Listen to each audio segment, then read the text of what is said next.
Welcome to Joe Grillo, who's joined us. Do a quick introduction. For those that don't know you.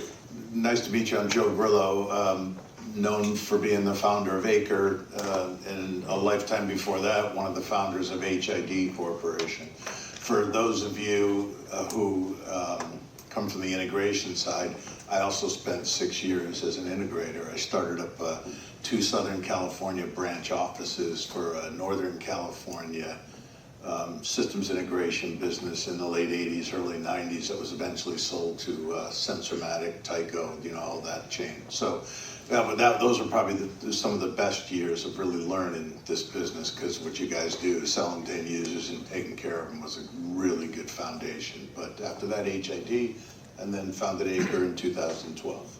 Absolutely, would be on the Mount Rushmore of the industry, definitely. So I appreciate everything you've done. So what was the original thesis and how did it evolve over time? And did you imagine it would become what it is today?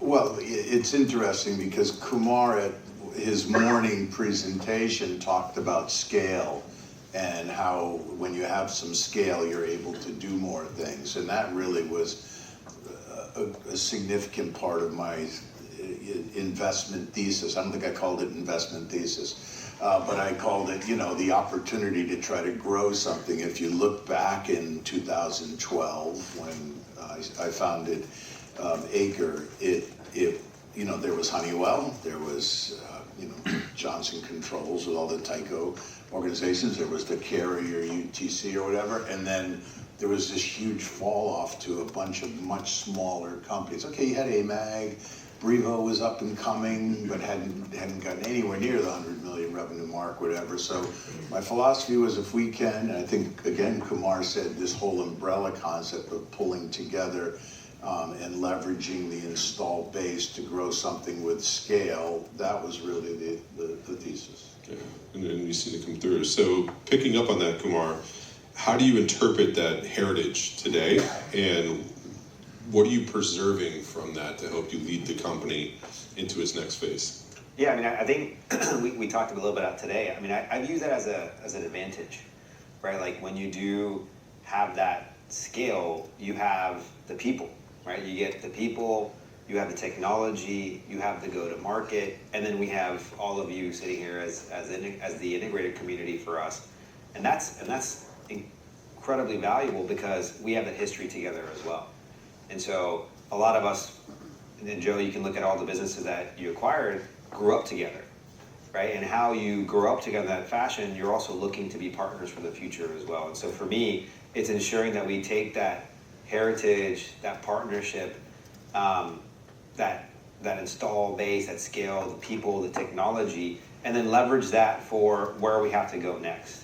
And I think that's the important part of it, is that it gives us the foundation, it gives us who we are, it gives us what we need to then propel in terms of together, how do we move forward?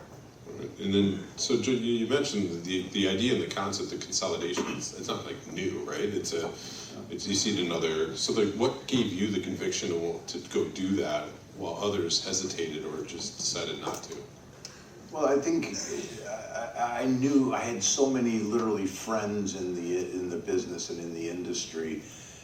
And knew so many of the companies that eventually became part of Acre, and knowing that they were some really good companies with good technology, great customer base, and institutional knowledge, and that the Honeywells, the UTCs, the JCIs of the world, they don't want to go buy a $20 million business typically. They want to go buy something bigger, which, who knows what happens someday with Acre. But I knew that, felt at least passionately enough, knowing the people, having the experience from my HID years of traveling all around the world and really getting to know so many different people and companies in the industry, that we could pull it off. Yeah, no, and you did. So, but building on that, from the bridge side that you talk about, which I think is a fantastic image, you instantly kind of can pick up on what it is. So, whoever came up with that, kudos. You guys could probably fight over that. How do you balance that conviction of the legacy side as you push towards transformation, And then what about trade-offs, right? So like, Yeah. because you can't just say it's bad, so now we're doing this to go forward. You're purposely picking it and taking it with you on that. So you're recognizing the goodness that was there. Yeah. How do you do that, and what do you trade off though? Because it can't just be the same either. Yeah, I mean, it's not easy, right? I think in some ways we've all kind of felt this the last couple of years too, right? The decisions you make at a certain time, the ones that make sense at a certain time, but maybe you learn from and you're like, oh wow, maybe that didn't work out the way that we wanted to. And so when you think about kind of, Joe bringing it to a sense of the umbrella, and then how we move this forward to more of a vision of us being, a product forward company, it's not easy, right? There are the pluses and minuses. You have to, in some ways, choose a horse in some ways that you can build a foundation, you can innovate on, you can make certain investments that we see as a technology that can take us forward. You got to make decisions in terms of how do you support and maintain the business that we're today, because we all have to grow, right? You can't just drop off all these customer bases, you have to grow together. So how do you keep that investment and support it right now as well? And then what are those ones that are, that kind of, you're saying, hey, maybe it's time, right? Maybe it's time to say, we're going to support for a couple more years, but after that, we got to make it a lot more aggressive to transition. And those are the trade-offs that we have to decide. I'm telling you, like, we sat in rooms for 3 or 4 weeks straight, debating, arguing, making decisions based on data, making decisions based on the feedback that we're hearing from all of you. I think the last 6-7 months we've done surveys, we've done Cloudforce sessions, we've seen a lot of you tell us directly, we've heard from your customers as well, and the trade-offs are, hey, look, we're gonna make a bet that we think collectively makes the most sense. It's not, we feel this is the most calculated bet, and then the areas that we have to transition, the areas that we have to maintain, those are another bets that we have to make too. And some of them you're not gonna always get right, we know that, but if we stay focused, if we communicate what we're doing, and it makes sense, communicate what we're doing and what we're not doing also is super critical too, right? And that is, we have a list of things that we're not gonna do. And those are the trade-offs, I mean, literally, and then investing in it, because you can't do everything. We don't have endless money. And so you have to make the right investments that we think that are gonna make the best payoff, but also help support, the team in the room and here. And you mentioned bets made, so this is why I think this is interesting, because there's lessons learned on both sides. Yeah. Joe, on your side, he's making bets currently now, but there were some less obvious elements that made the roll-up strategy work, like beyond capital and sort of just understanding how M&A work. What were some intangibles that mattered to make it successful? Well, I think people, you used a phrase, and one of my oldest and dearest mentors and bosses in this industry, who had come from 30 years at IBM. I took him to the first ISC show. He was the president of it was Hughes Identification Devices, for it was HID. And he went to it, I took him to the trade show. He had 35 years with IBM, great guy, good background. He said, Joe, this is a cottage industry. And I didn't know what the term meant. You used it earlier today. But it's a bunch of small, fairly small kind of family-owned businesses. But for me, those family-owned businesses, the folks at RS2, the folks at Open Options, the folks at Vanderbilt who lived through it, being Jeffrey, sold to Ingersoll Rand, sold back out to me. Those people are what built, this company back in the day. Many aren't around anymore, one way or the other. But at the time, that was an intangible that I saw that, if we could get them to go in the same direction, we could do something. All right, so then you brought up people. I just wanted the follow-up question to that. So how did you preserve or transform it while bringing those diverse teams together? Because that's not easy. You've got, I don't know how many acquisitions it was, 6, 7, how many? 10. 10? I was going to say 11 to get there if I kept going. 11 in 9 years. But think, that's 11 CEOs, Yep. right? That come together. There's 11 HR departments, salespeople. Some of them had marketing, some of them didn't. Well, in some ways we didn't, and that's the real hard work now that's being done by Kumar and his management team, right? Because we did it on the people side, but also left some level of independence with them. You know, it was a time where we were just trying to grow and grow by acquisition and get to a scale and a size. But the hard work, you know, and look, the pace of acquisitions has you know, not stayed that way in the last few years. But look at the hard work being done. When I see the bridge, when I see the transition to Acre access control as a single platform, and there's a plan to get there. That's the next phase, and that's Kumar's phase. But you know that I kept them independent to allow them to continue to be motivated. All the sort of different groups with it that made up Acre. So it was the strategy at the time that fit what you needed to get done. And now as you look at it, Kumar, how do you think about building these agile, cross-functional teams to keep pace with this next wave that he talked about? Because you're now not necessarily managing 11 different CEOs and keeping it independent, you're bringing it all together. So how do you think about that? Yeah, and I think like, you know, we talked about it a little bit, but what, like all the acquisitions, if you look at the pace and the things that the decisions that have been made, yes, scale was a big part of it. And then when Triton came in, and then we start, you know, Joe and the team were making different types of acquisitions, making the acquisition on Phoenix, acquiring TDS, right? Those are platforms now that we're also teeing up what the next phase of Acre is going to be. So, you know, you have this foundation, you have this installed base, you have the people, the technology, the heritage, and then you're bringing in the technology that's going to help at the right time, at the right pace, those customers over, because that technology is going to eventually evolve, right? So that's that bridge that we talk about. Now the hard work is, like you said, bringing it together and making the decisions. I think a big part of it, we spend a lot of time on who we want to be, you know, who we are and who we want to be. And then when you kind of focus on those areas, you kind of make a decision around, okay, how do you now drive the product strategy, how do you drive the org strategy, and then how do you drive the people strategy to bring it all together? And then what people, process, and tools to support that. And so, you know, we actually have an Acre operating model. We have the 1 Acre vision, right? And so for us, we're trying to bring the entire organization in this concept. And so we do a lot, like as an organization, it's been quite a bit of shift actually. You know, you're bringing a new team in that is coming in from outside the industry. You're bringing people in that's from the industry as well. And what you're really trying to drive is a very singular focus around what we want to do moving forward. And so as an organization, we sit, you know, we have monthly all hands calls. We talk about our 1 Acre vision and story on a weekly basis. We talk about our product roadmap every Monday morning.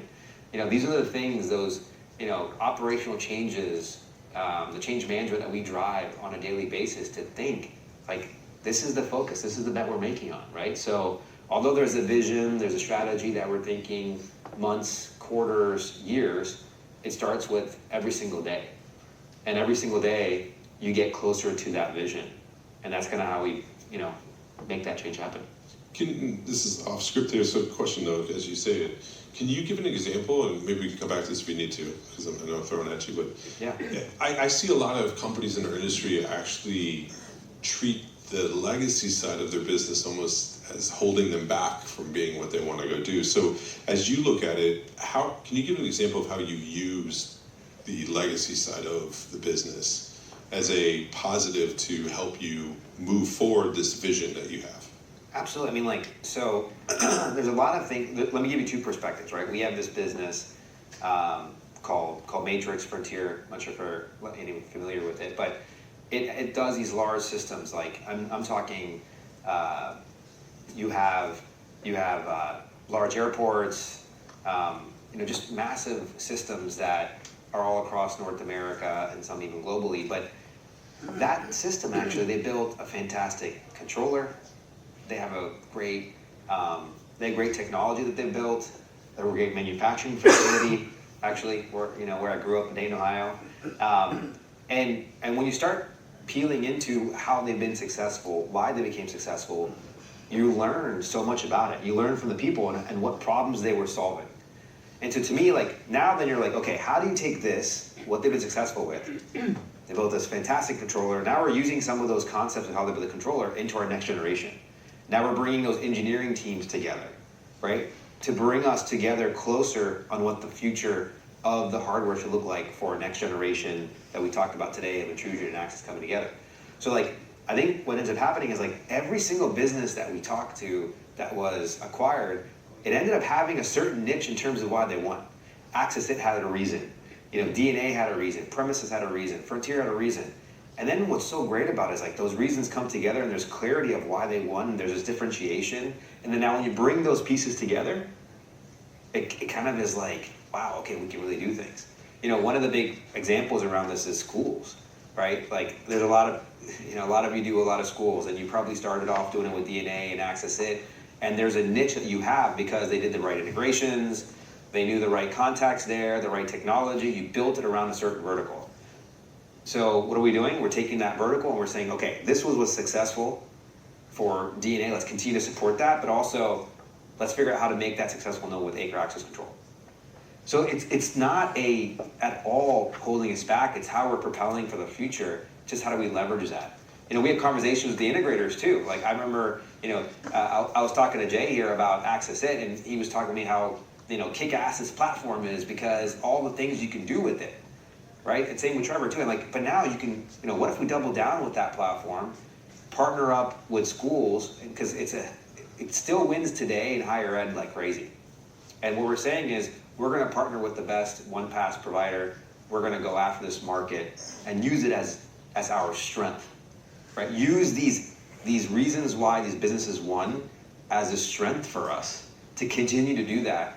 And then as we continue to do that, we'll build that into the 1 Acre vision, which then at the own time, at the own pace of those end customers, will bring them forward, right? But we got to make those decisions now, right? We can't do everything, but we're making the bets that we feel are going to be propelling us for that future. Great, thank you. So you named a bunch of the companies that were there. So as you look back, was there a pivotal acquisition that you made? And you can name your favorite baby if you want to. But is there one, or like was there a moment? Because I'm sure when you started going, there's different inflection points along the way. There were a couple Okay. that I'll mention, and you know, maybe forgotten, but we acquired Mercury and we kept them for 4 years. Yeah. I've often been asked, why didn't we keep Mercury longer? I was a minority shareholder. The majority shareholder wanted to cash in, so Mercury got sold 4 years later. But that, we learned so much about the business, because when you own Mercury and you see the 21 customers that they had, starting with Linnell, Honeywell, a lot of people don't know it, but Honeywell was a licensee. Yep. And then we saw some of the fastest growing RS2 open options. Premises, That's where we came up with a lot of our acquisition ideas. So Mercury was very meaningful. The other one was the Siemens carve out in Europe, because we more than doubled the size of the company. And the hardest thing I've ever done in my career was ripping my family up. Go tell your 14-year-old she's not going to go to high school where she grew up with her friends. She's going to go to high school in Germany. But you know, ripped up the family, moved over there, carved out a big, you know, a piece of a huge bureaucratic European company and put us globally on the map. But today, that's it's huge. a highly performing part of the business. Yeah, absolutely. And added $100 million worth of revenue. So that was very meaningful in terms of going back to how do you get scale? Well, you add a $100 million business, not a $20 million one. Yeah, no, yes. Now I don't have to say who my favorites were of the other actors. You did, but I know. I did. But no, but Phoenix too, and Kumar. because Paul's standing. No, because it was a technology. It's a technology like purchase, TDS. It was a technology purchase, not an installed base purchase, which many of our acquisitions were the value of the customer installed base. Yeah. There's also an appetite of risk in doing some of that stuff that you did to go out there. That doesn't necessarily show up in any of the transactions, but is real. So naming and looking at the different parts and pieces that come together, you're in the process of repositioning it though from a collection of products to a platform. Yeah. And that word is said a lot by a lot of people, but it's an actual thing, right? So how has your approach to the innovation shifted from before, where it was the collection of the different parts and different pieces on that side, and then what's pivotal about this current chapter as you look at that to then, if we're 10 years later sitting here, you'll look back and say it was this sort of moment that created the success that you think is going to be coming forward. Yeah. I mean, I think if you think about today, right? Today, a month ago, we're making these decisions, sitting in a room, everyone coming together, getting the feedback, and it's a really big moment for Acre, right? We rebranded ourselves. You're seeing slowly the new colors, the new schemes coming out, the talking about the bridge because we truly believe in it. And these are big decisions for us. And so when we, that story of we have 3 best-in-class platforms under one umbrella, and now we're unifying it under one experience is true. It's real. Like, that is the bet we're making, and then now we're gonna bring in the video aspect to it. It's a big deal, right? And I think Joe mentioned, and it's all hard work. Joe mentioned how it was difficult kind of carving out the businesses. That's a whole nother level of difficult, right? Yeah. And now we're moving forward of taking what's been built, not from scratch, but what's true to what we're doing, and now really bringing it to the next level, because I think it also meets the industry. That's also the reason why I think Lee, like right now, is such a big deal, because if you talk to the customers, if you're talking about what's happening, like, people are missing out if you don't have certain pieces and parts. And so we get a lot of feedback on that too. It's like, okay, so, all right, this is where we're gonna focus. We have to make the decision. And we know there might be some changes along the way as we get feedback, but we're really laying out the roadmap for the next couple of years. And you heard John speak, his goal was to take that product vision, what Sarah has built, and just say, okay, we're gonna go deliver on this, right? So to me, this is a really pivotal point right now in time, because we're making these big ass decisions and we're putting our efforts and our money towards it, and this is what we're gonna go do. So on that, as you're making these decisions, I mean, what are some of the practices or like leadership practices do you lean on to stay ahead on that, to make sure that you're going? I know you lean back on a lot of where you've been to go do that, but everything's moving fast. Yeah. Right? And some of this is new. Like, we just did a whole session up here about, there's a conversation around really not knowing in a lot of ways what's going on. So what are some leadership practices that you lean on? So I'm a big continuous learner believer. So like every quarter we bring our team in. I actually give them the book. So the first quarter when we started our bringing face-to-face of the executive team, the first book I gave everybody was Culture of Candor. Anyone ever read this book? By Kim Scott? Okay. So yeah, exactly. So this book, what it is, it's like, for us to move fast, to innovate, is just cut to it, right? Tell each other what you're thinking, what's happening. And the team that we brought in, I mean, you can just see we all care so freaking much to be, successful in the mission, successful to our team, successful to each other. And so we know that everyone's passionate about how we want to move forward. And it's now mixing that with, let's move with urgency, let's drive a culture of candor. So that was the first book I brought in. The second book I brought in was the book called Think Again. And it's like by Adam Grant. And this book was all about, like, how do you look at problems uniquely and differently? How do you get feedback from customers? How do you make bets? You can always think back at what everyone's telling you, but then you got to think forward at what makes the most sense. So then you evaluate what your competitor is doing. You end up talking to your end customers, and you're saying, okay, how does this evolve? So think differently and stay focused. Really narrow your focus, right? And then the next book was Principles. Have you guys ever read Principles? It's a great book. Ray Dalio, you should read this one. It's all about how do you execute.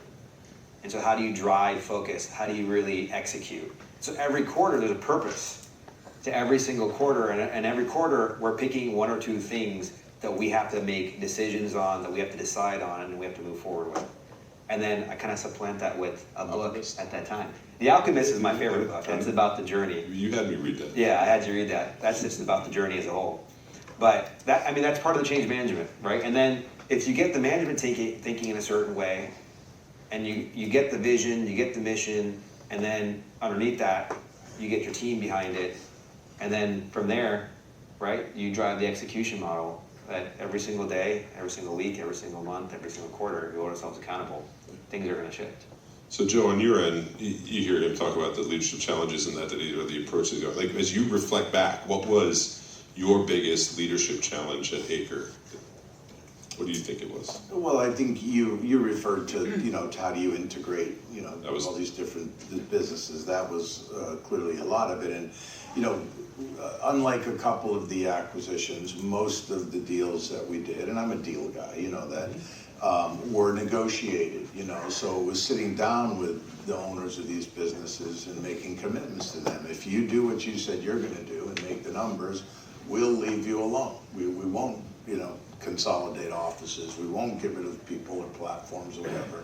And we kept, that was what was appropriate for that phase of the company. But as you said, you got family-owned businesses, they all had a culture, and then trying to professionalize them.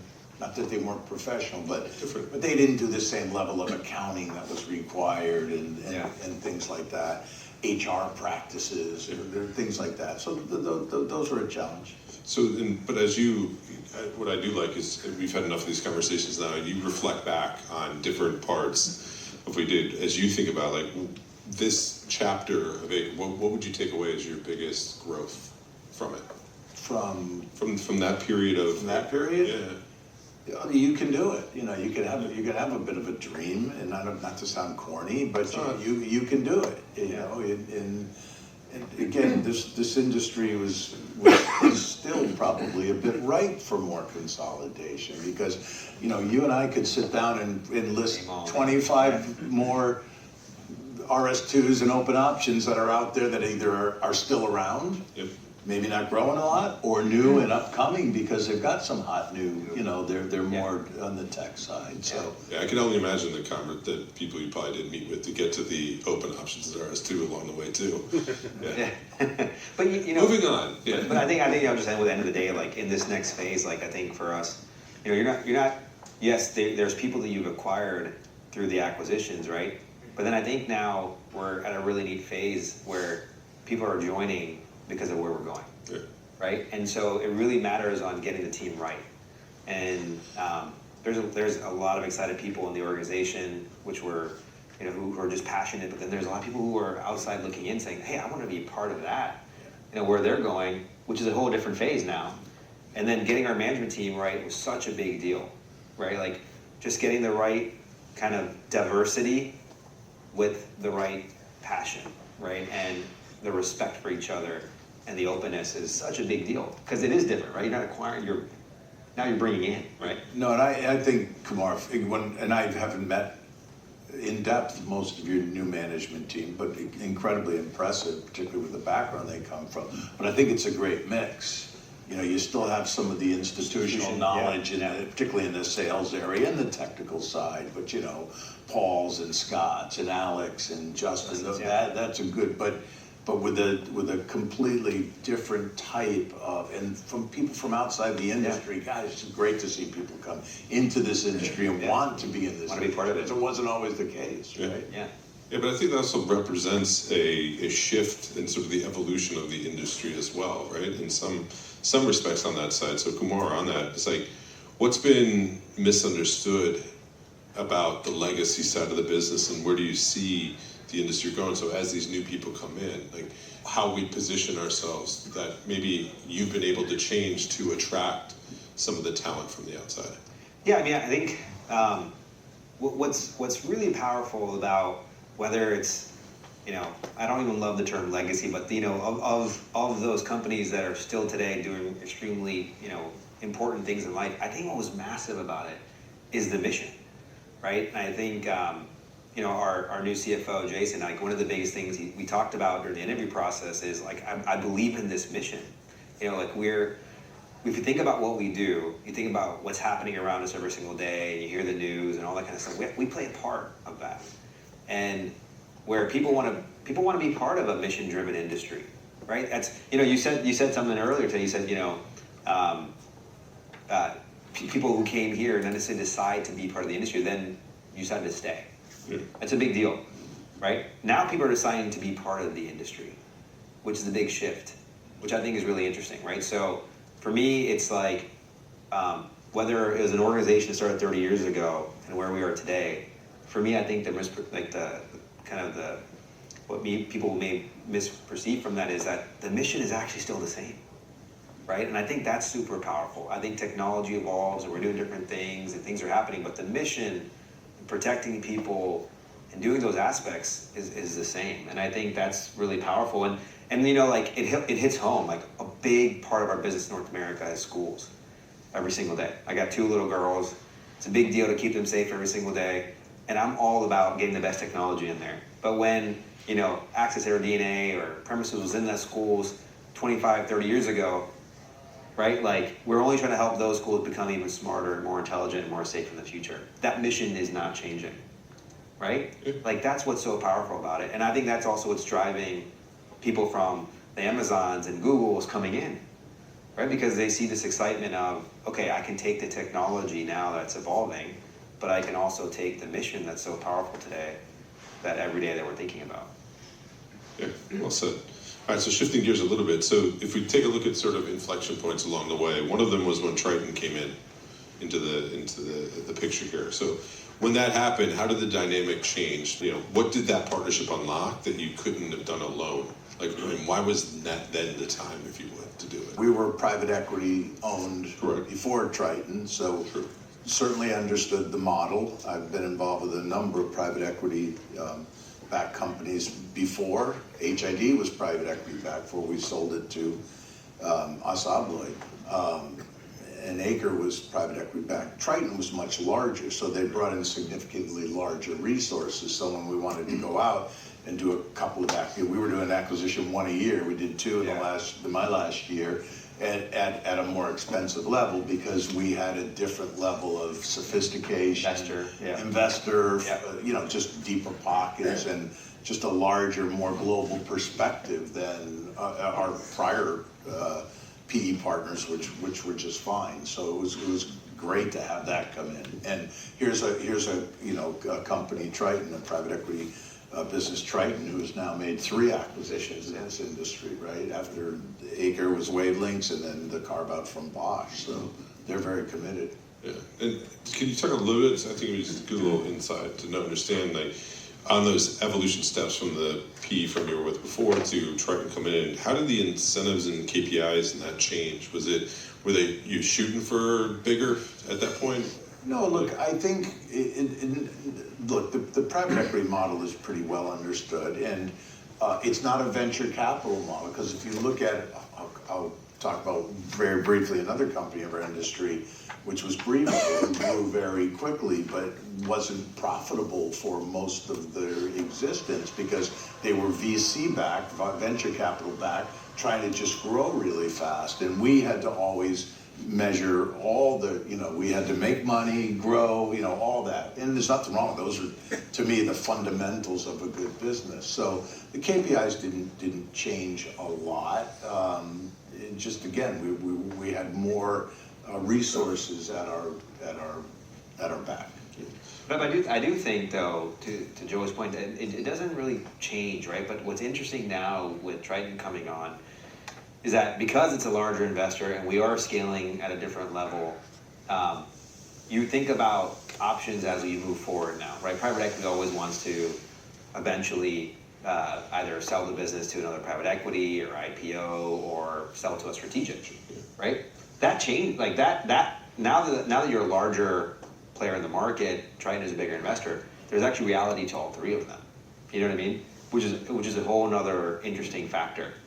An exciting factor, to be honest. So talk a little bit about what does success look like in this next phase? Yeah, I mean, I think for us, like where Joe was, like I said, right, like that umbrella of bringing companies together, and now we're bringing the technology into one platform.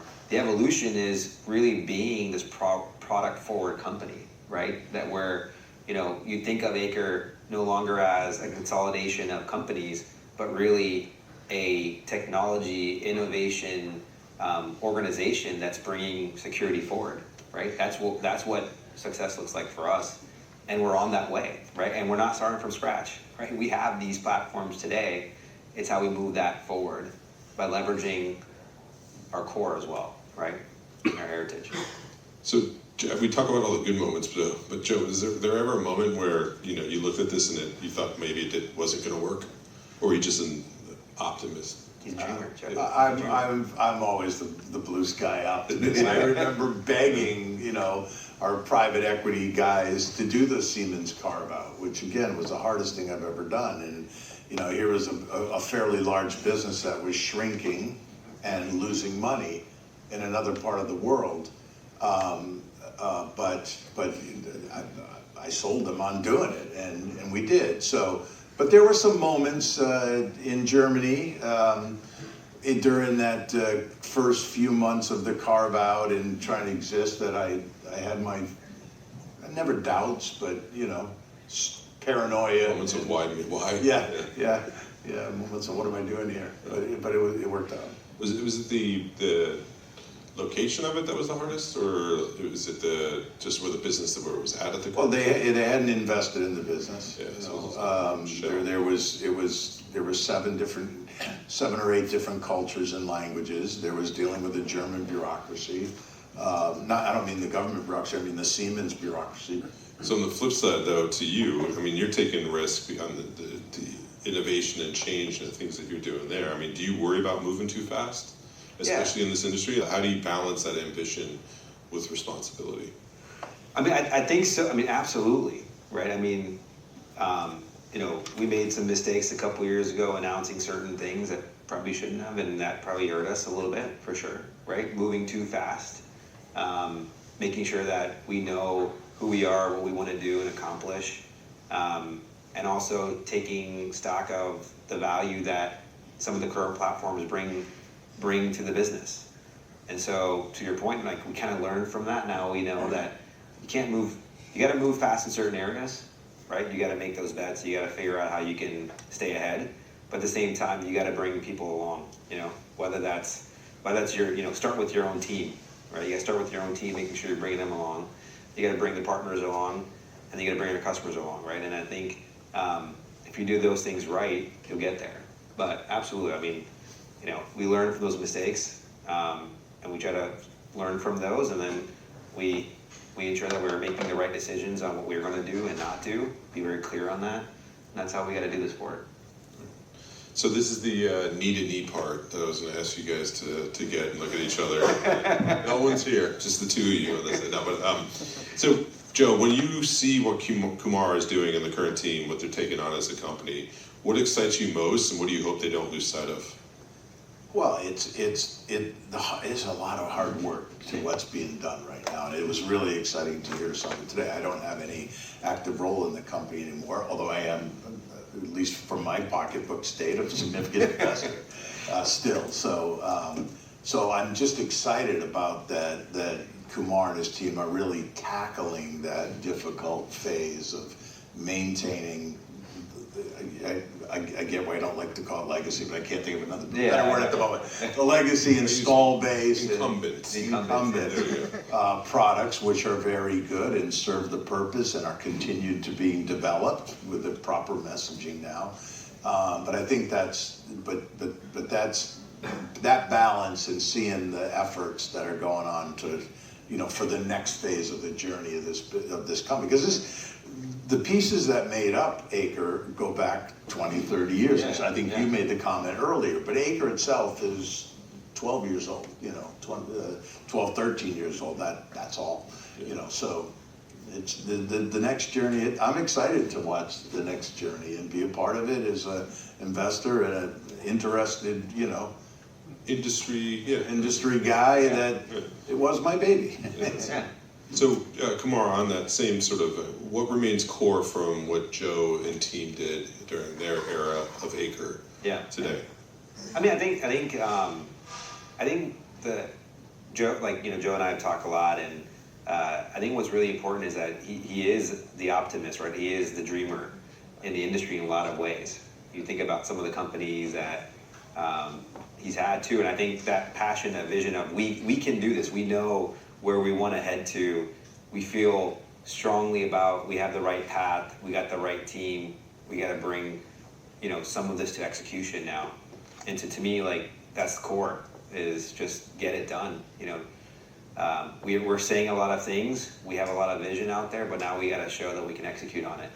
And so to me, that's it's every business in some aspects, but we want to make sure we live up to what we're saying. I think it's a big part of it.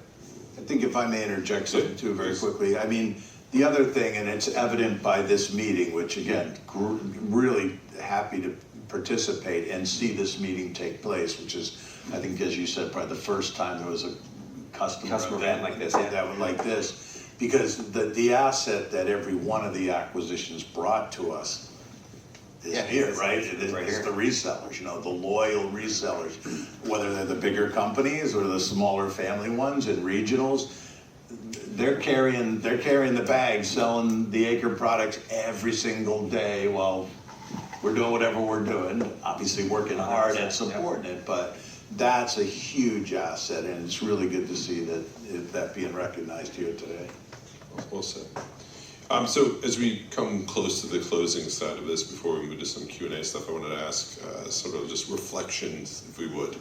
So, Joe, as you look back on your journey with Acre, what are you most proud of on a personal level? Just having created something. I mean, I'm not that smart. I'm not capable of writing code or creating things like that, but putting it together, and seeing that kind of dream, if you will, come to fruition and become something that's sustainable.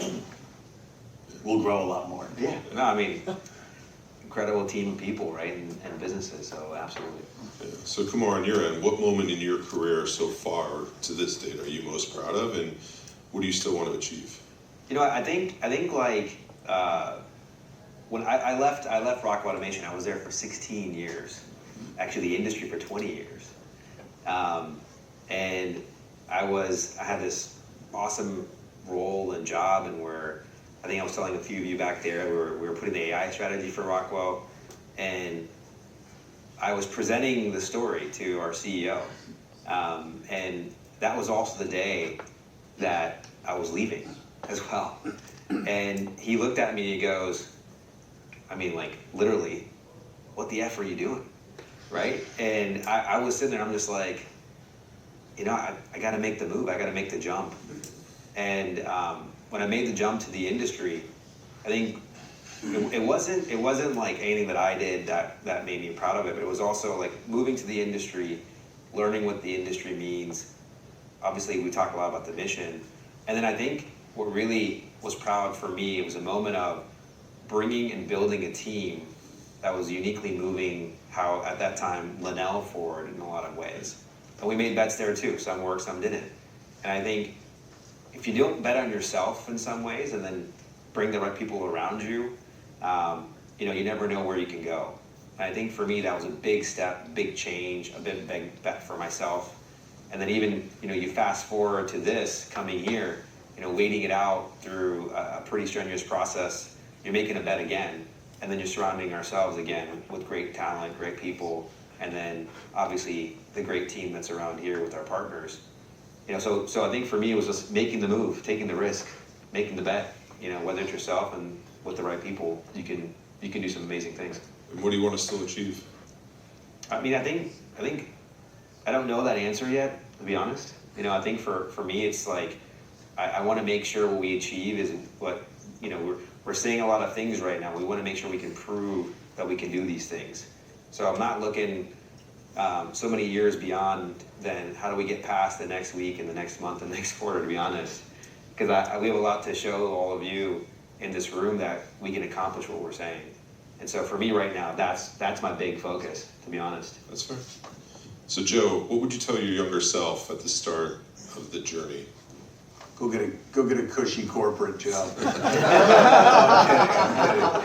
kidding. I tried that at Asapaloy. I worked for a long time.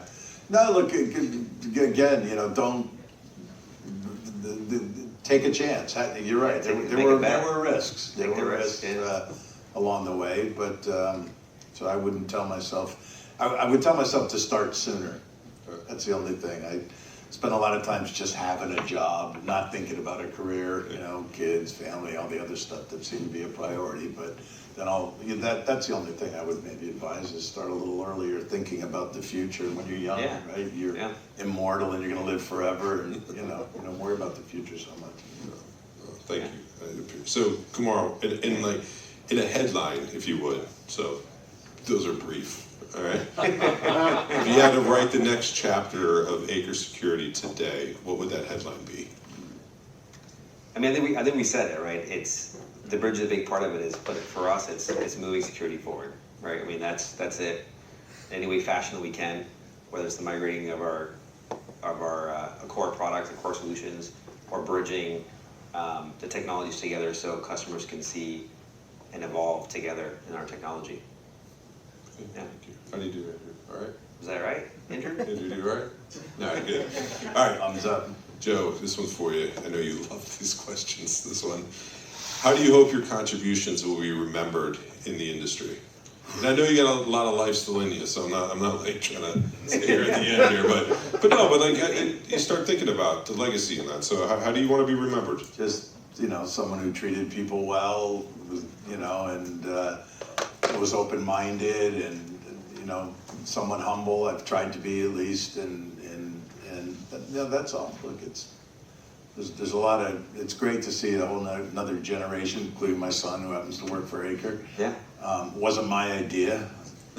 Someone else had that idea, but no, it's good to see the next generation of leaders, right? The team here, the technology, the customers here. You probably think of it yourself in your organizations, but that's all. Yeah, I mean, I think I'll add to, Joe, like, we wouldn't all be in this room together if it wasn't for your dream, right, that came together. I think it's pretty exciting to see 12, 13 years later, this next phase that we're going into, we're all super extremely excited about. Yeah, right? Very much. All right. So, Kumar, if you had to pick one thing for the next 10 years, I want you to think out in 10 years from now, that you accomplished, what's the one thing? I mean, I think it's just, for me, it's about making sure that we bring a certain level of respect back from our team and our people, and there's belief and trust in it, right? So, like I said, doing what we say is such a big deal, and that brings confidence to our team and to our integrator community and our partners and our end customers. So maybe the word is, or the couple words is build confidence, right? Build confidence and seeing us really flourish as a business together with all of you. No, I like that. This is to both of you. What excites you most about where the industry is heading, and what role you want Acre to play in that future? Sure. No, I'm happy to. Look, I think the trends that we've seen, this transition to the cloud, mobile credentials, the changing industry is exciting. We all talk about how our industry tends to be evolutionary, not revolutionary, and that's just kind of the way it is. I'm not sure we can change that, but it's happening. It's happening faster and faster. And for me, I just want Acre to be I desire to see them be in a leadership role in that transition of what's going on in the industry. As big as some scale there is at Acre, we talked about the scale.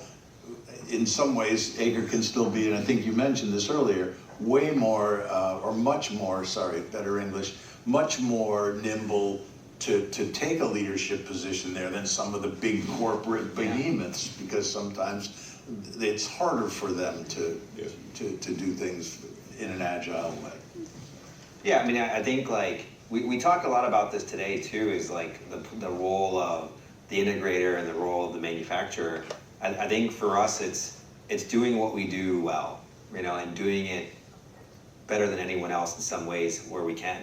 That's what we want to believe in. That's what we want to dream in. And I think if you think about what's going to happen in the industry, we talked about this too, right? I think more and more you're going to see the change. It's. I was reading this article.